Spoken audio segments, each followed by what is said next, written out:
উত্তরবঙ্গ মাননীয় মুখ্যমন্ত্রীর কাছে শুধুই মাত্র ফটোশ্যুট করবার জায়গা।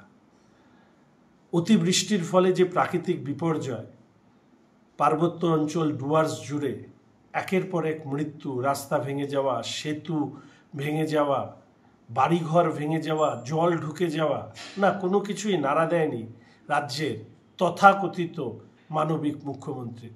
তিনি ব্যস্ত রেড রোডে কার্নিভালে, দুর্গা প্রতিমার সারি সারি লাইনে দাঁড়িয়ে নিরঞ্জন হবে আর সেই কার্নিভালে উপস্থিত থাকবেন মাননীয় মুখ্যমন্ত্রী। কলকাতায় যখন অতিবর্ষণ হয়, বিদ্যুৎপৃষ্ট হয়ে একের পর এক মানুষের মৃত্যু ঘটে, মুখ্যমন্ত্রী সাথে সাথে ইমার্জেন্সির সিচুয়েশন তৈরি করে সমস্ত কিছু স্কুল কলেজ বন্ধ করে দেন, অফিস সব কিছু বন্ধ করে দেন, মানুষকে বলেন ঘরে থাকতে। আর উত্তরবঙ্গের যখন মানুষ মারা যাচ্ছে, মাননীয় মুখ্যমন্ত্রী আপনি রেড রোডের কার্নিভালে ব্যস্ত। এটাই কি আপনার উত্তরবঙ্গের মানুষের প্রতি কর্তব্য? এটা কি রাজধর্ম পালন করা হলো?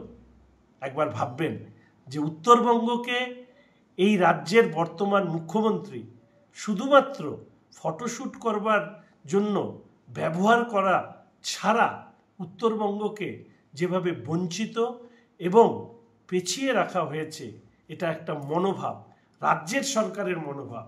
সেই মনোভাবই আজকের দিনে দাঁড়িয়ে রাজ্যের সরকার তথা মুখ্যমন্ত্রী প্রমাণ করে দিলেন যে এত দুর্যোগেও মুখ্যমন্ত্রী এখানে আসলেন না, তার কাছে কার্নিভাল বড়, উত্তরবঙ্গের মানুষের প্রাণ নয়।